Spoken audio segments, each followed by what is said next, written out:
Hello, everybody. I'm back again with a new book review. Well, it's not really I guess it's a new review for an old book, since this book was written back in 2003. But it's by one of my favorite writers, and it's been sitting around on my Kindle for a while because I picked it up a few years ago when I first got it, because a lot of his books were on sale for like 99 cents at the time. They aren't anymore, but still might be something that's worth getting. You'll find out once I'm finished reviewing, I guess. So this book is A Fine Dark Line by Joe R Lansdale. Now, Lansdale is, like I said, one of my favorite writers in the world, which is kind of weird because he's been around for a while, but I actually hadn't heard of him until I met him at a horror convention a few years ago. And he is a multi-genre writer. Like I said, he writes horror novels, like his Drive-In trilogy, which is really good and I've read, and he writes mysteries like the Hap and Leonard series, which is was actually turned into a really great TV show too. First book in that would be Savage Season. He's even written westerns like what was it called? Paradise Sky, which is actually a fictional western about a real life black cowboy. Really good story. This particular book is one of his mysteries. In fact, this is a coming-of-age mystery set in the 1950s. It's about a teenage boy. And why don't I read you from the first chapter, which is mostly, really, I guess, part of the setup for the story. My name is Stanley Mitchell Jr., and I'll write down what I recall. This took place in a town named Dumont, and it's a true story. It all happened during a short period of time, and it happened to me. Dumont got its name from an early settler named Ham Dumont. Little else is known about him. He came, gave his name to the place, then disappeared from history. Dumont during its early days was a ratty collection of wooden huts perched on the edge of the Sabine River in the deep heart of East Texas.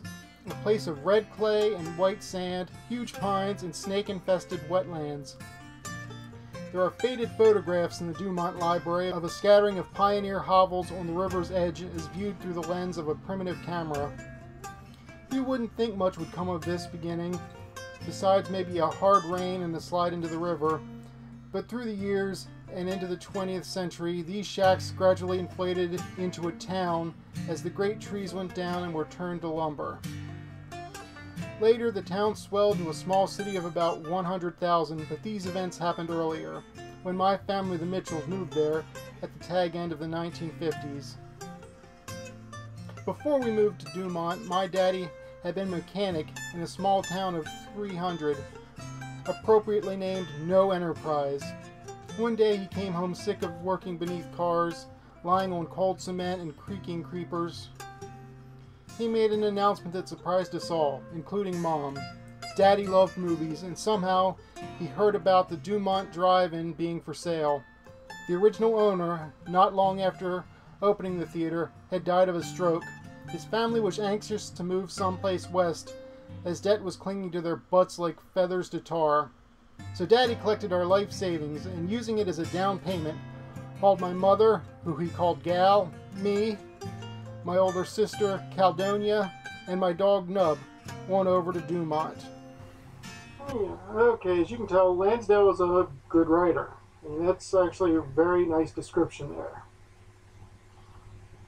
Now, the basic plot is the main character is the narrator, Stanley, who's a 13-year-old boy who has just moved into a new town. And he's living in a drive-in, which his family just bought. In fact, his family's house is actually also the drive-in screen, which seems like a weird setup. I know that there are a few drive-ins that were still around when I was a kid didn't have houses in the screens. Anyway, while he's exploring the neighborhood he's living in, he stumbles across an old metal box in the woods. And eventually, once he breaks it open, he finds it's full of letters written from someone with the initial M to someone with the initial J. In the woods, he also finds the burned-out remains of an old mansion. After talking to people, especially the family's black housekeeper and the black man who serves as the projectionist for the drive-in, both of them are become friends, even though he hadn't actually known many black people previously, because this was the 1950s and he was living in a small town where blacks and whites tended to keep to themselves, and especially in the South, like this is set in Texas. Anyway, he discovers that about, I think, 2 or 3 decades previously, there had been a pair of murders on the same night when the mansion burned down. The youngest daughter of the family had been in the mansion at the time, tied to her bed for reasons that nobody ever knew. Meanwhile, on the other end of town, a young woman of mixed race, whose mother was prostitute, basically. The young woman had been found murdered by the railroad tracks with her head chopped off, and the head was never found. After discovering all this, Stanley, along with his sister and Buster, the movie projectionist, sort of work on investigating the mystery, largely by the fact that Buster knows the janitor who has access to the police files for the case and old newspaper clippings. The investigation is really slow because it's sort of basically they're not in any way officials. It's not like a couple of kids and a black man in the 1950s Deep South can actually go around asking about a white person's murder from decades ago. Not if they don't want to get their butts kicked. And during the way, Stanley finds out about sex, because sex plays a major part in what's going on. There's not like there's any graphic sex or anything in this, because it's not that kind of book. And there's also a good bit about race relations, as you can probably guess, since South, 50s, white and black characters. And, there's also a good bit about violence. I mean, there's a rather unpleasant man who threatens Stanley throughout a good part of the book, and Stanley's best friend is abused by his father, and that plays a major role in the story. There's also subplots about Stanley's sister getting in trouble when her father finds a condom in her room, and it's a complicated plot, and the mystery isn't really only a part of it. It's the main focus of the story, but there's a lot of other stuff to it. It basically makes the book a pretty good book. Not one of his best. Not his best. It's a good book. Certainly well worth reading for anybody who likes mysteries. And really anybody who likes good writing, because Lansdale is one of the best writers alive today, in my opinion, and a lot of other people's too, who are fans. So I would have to go ahead and give this book an A. It's not his best, definitely, but it's definitely a really good book. In fact, I can't really think of any major flaws with it. Even looking online, the only other major flaws anybody could really come up with was that I thought actually applied was that it's a little too similar to his previous novel, The Bottoms, which is in the same genre of a coming-of-age mystery. It's another book that's well worth reading. But anyway, you should check this book out. And check out as many of Lansdale's other books as you can find, because he's one of the best writers there is today. If you like horror, mystery, westerns, weird westerns, that'll be westerns with, like, in his case, mostly horror westerns. He doesn't really do fantasy westerns, so that's another aspect of weird westerns.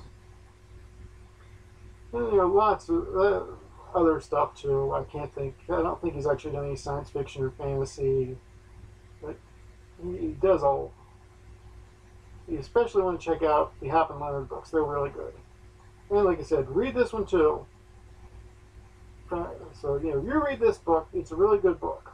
And I'll read whatever I'm going to read next. Well, I know what I'm going to read next. Usually reading 2 books at once. And I've already started reading 1 book on the Kindle, 1 book in print. Lately been the way I do things. I'm almost finished with the print book, and I just started the Kindle. Print book, which we'll probably have a review tomorrow, is really good.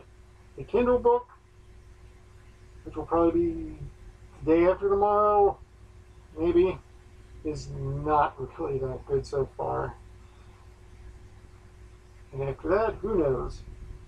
You have fun reading, and Hopefully I'll have fun, but probably not with the Kindle book I'm reading now. Bye-bye. If you like this video, please click subscribe or watch some of my older videos. If you think the book I reviewed sounds interesting, buy a copy. There are always links to the Amazon store in the description for this book and any other books I mentioned. If you have any suggestions on other books I could read, or any other comments, queries, insults, or anything else you want to say, please feel free to mention it in the comments section.